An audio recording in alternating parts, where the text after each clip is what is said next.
I think we have one more speaker. There you are. Andrew Marks, welcome.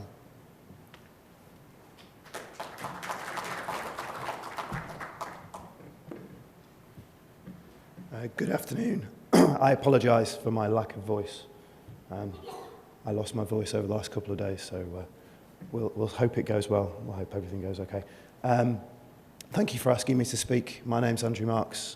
I'm an electrical engineer. I work for AECOM. I'm the Building Engineering Healthcare Leader for Southeast Asia, based in Singapore. I've been involved in healthcare design for about 15 years, mainly in London, Hong Kong, Greater China, and now Singapore and Southeast Asia. So today we're going to be looking at healthcare guidelines, a little bit more specific than some of the talks before. Over the past few years, AECOM have been working with a number of different health departments throughout Southeast Asia to develop specific healthcare design standards for their health facilities, and it's this topic that we're going to discuss. Today we're going to look at existing guidelines, the importance of benchmarks as a whole within the industry, and the regional diversity of benchmarks, or their lack of. We're going to discuss the approach to the guidelines and how these philosophies can be developed to create locally focused design documents which are still based around international best practice. So as you can see, there are a number of healthcare guidelines, most predominantly the UK Health Technical Memorandums, the Australian States Guidelines, and the ASHRAE Guidelines from America. These three sets of guidelines are generally used as the gold standard for benchmarks, and they're used all over the world. But with other regions that are beginning to ramp up their healthcare facility provision and beginning to bring healthcare facilities closer to what will be called an international standard, there's a necessity to discuss whether these established guidelines are entirely relevant to the local climate, the local models of care, and the cultural requirements particular to that geography. So we'll start looking at the importance of benchmarks and benchmark drivers. To fully appreciate the importance of benchmarks in the design of healthcare facilities, it's important to understand the drivers that drive the creation of these documents in the first place. As we can see, standardization of design is at the heart of the optimum facility design, and it's the first step towards the development of contemporary, efficient healthcare facilities. It assists in improving the planning of facilities, making them more efficient for both patients and staff. This is achieved by researching existing facilities and assessing the benefits and drawbacks of the design. From this research, standardized designs can be developed which draw on positive aspects of previous designs. In addition, standardization of design can increase maintenance efficiency, which is a major driver in reducing life cycle costs. It also leads to lower development capital costs, and facilities can be built using tried and tested templates honed over time to be as cost efficient as possible. Standardization doesn't mean stagnation, though. Design should be constantly reviewed and updated to incorporate lessons learned, whilst ensuring that the core aspects of the design are retained. The application of technology intelligently, both efficiently and effectively, enables the healthcare facilities to be planned more efficiently, thus streamlining the process and the building functions. The use of technology within a healthcare facility design and construction can also reduce the capital and life cycle costs, so it all ties in very well. The importance of each driver will be dependent on the type of facility and the client requirements. Certain drivers, such as consistency of quality and lower development capital costs, will be the same throughout the world. However, drivers such as local best practice and planning efficiency can be interpreted differently by different clients in different regions. So the main question, why are benchmarks needed at all? Well, benchmarks provide designers like me a framework within which to design. It ensures that good practice can be provided and enforced. Without this check, the design process, there's a risk that facilities will be designed to the lowest possible denominator. As designers, we also need guidance which is healthcare specific. Not all engineers and designers have healthcare experience, and the guidance is vital to assist engineers new to the healthcare design process. The guideline also ensures a universal level of quality can be achieved, and it makes the designs more measurable and accountable. So looking at the impact on regions, specifically in Asia, which is where I've spent the last 5 years working, the need for an internationally recognized, locally applicable benchmark is definitely most necessary in Asia. The region contains a large number of countries, as you can see, and of differing size and of different levels of economic development. As an example, to standardise healthcare facilities in a country as large and climatically diverse as China poses a significant challenge. However, creating a benchmark which is applicable for the whole region is an even larger challenge due to the major cultural differences that exist throughout the region. The influence of drivers will differ throughout the diverse regions such as Asia, and a universal benchmark needs to allow for the differences without diluting the standard of the design. Installations and technologies used in hospitals throughout the region may differ in complexity based on the requirements of the countries. However, this should not impact on the quality of design either. Benchmarks should not discriminate between advanced and less advanced facilities and providers, and a universal benchmark should be designed to meet the aspirations of the client in all contexts. So looking at the way forward, what's clear from our previous work and from the discussions with the clients is that we need to incorporate all of the benchmark drivers discussed previously and numerous other drivers such as infection control, industry best practice, MEP design guides, and internationally recognised guidelines to produce fully integrated healthcare design and facility guidelines. Excuse me. So a look at the benchmark approach. Our work in the region with the health departments has led us down a reviewing of an approach using two specific approaches, the performance approach and the prescriptive approach. There's two questions which need to be asked. Are the documents going to be performance-based, which means do they provide a framework of performance for the facility, a set of boundaries that determine the building function, or are they going to be more prescriptive? Do they provide more specific requirements for the operation of building systems, setting specific targets for performance, and more narrow boundaries for building function? All guidelines have aspects of both of these approaches. Creating the guidelines requires a balance between the two approaches, and this balance is determined by individual requirements and the aspirations of the health department. Take a look at the prescriptive approach. This approach pushes the document more in the direction of a textbook. It prescribes a way for the systems to be designed to produce a very defined outcome. This approach will provide a uniform outcome, and all the facilities will essentially be very similar. It allows the health authority or the client to reduce the risk associated with building the facilities, as the functionality and operation of the building systems is known before the design is undertaken. This approach can reduce the cost in construction and reduces the risk by making the design predictable. However, the prescriptive approach has some rather large drawbacks. It doesn't allow for innovation and free thinking, and it actively discourages it. It allows designers to be lazy, to produce a similar design for every single facility and just relabel it. It's an off-the-shelf, rigid working style that doesn't really benefit modern facility design, and it doesn't benefit the facility, the staff, or the patients in the long run.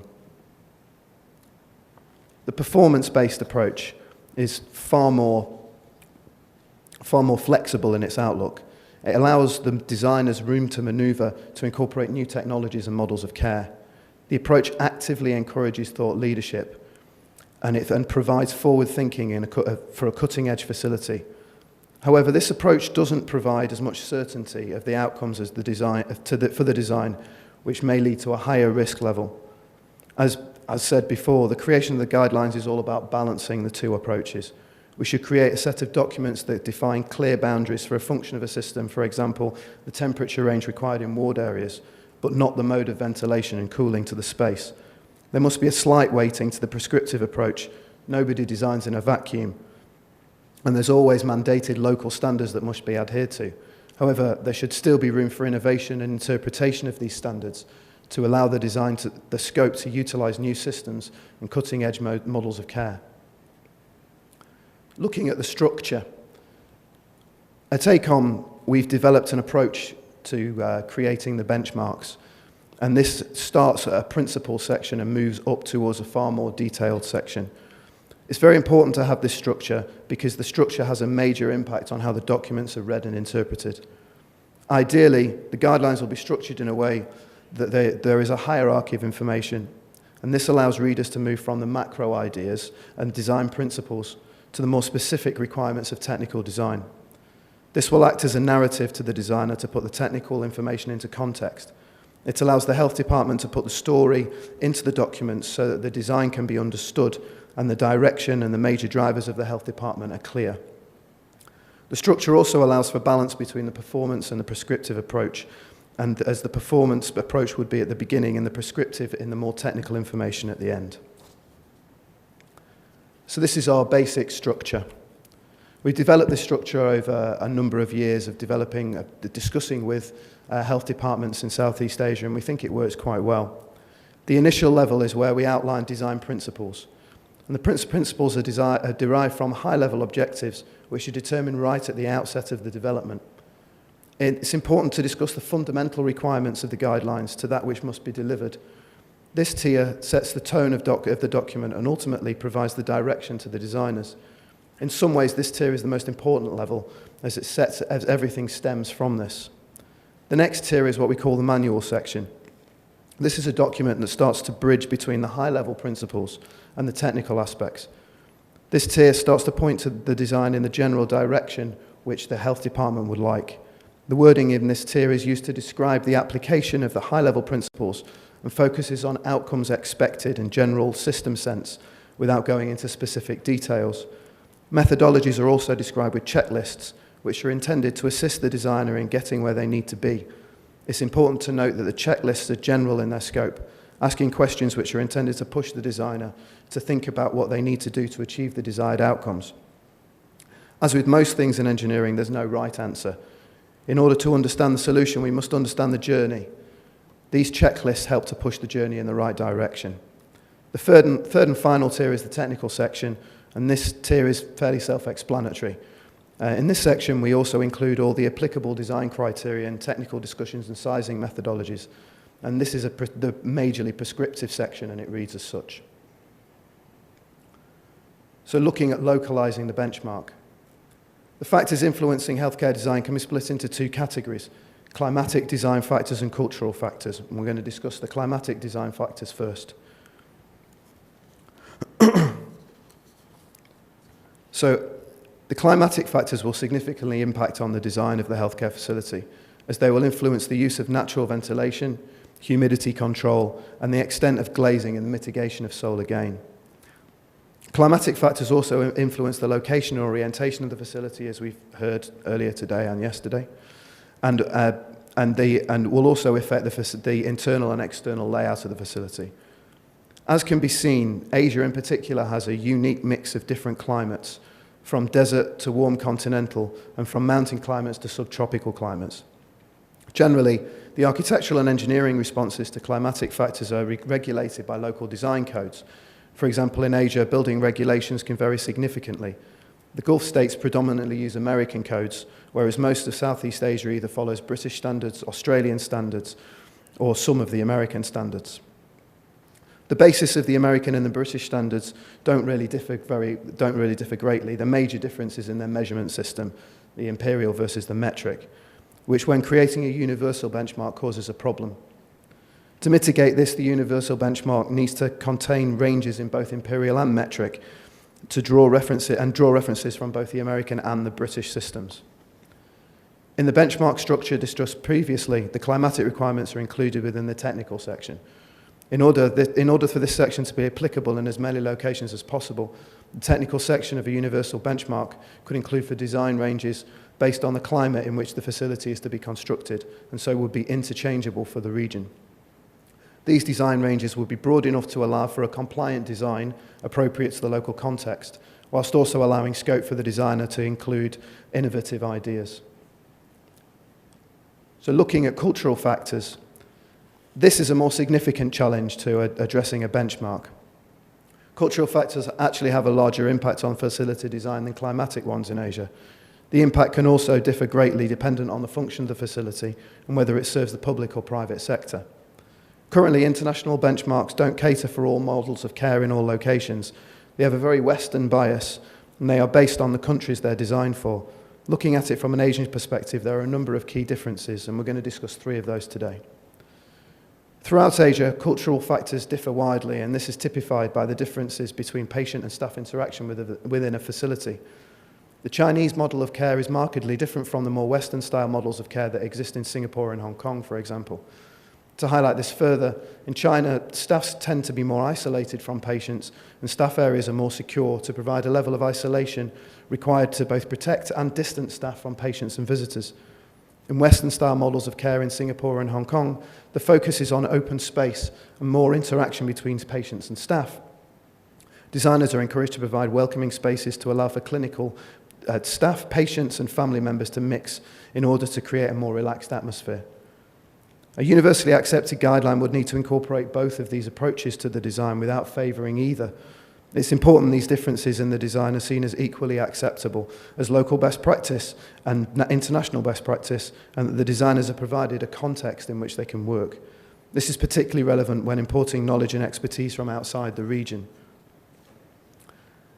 Traditional Chinese medicine is a major issue. In the West, alternative approaches to clinical treatments are not generally included within the mainstream healthcare setup, whereas in China and other parts of Asia, traditional Chinese medicine is a central pillar of the treatment regime. Healthcare facilities are expected to provide both traditional and modern treatments in the same facility. A universal benchmark must address the specific requirements of traditional Chinese medicine and how the treatments are administered.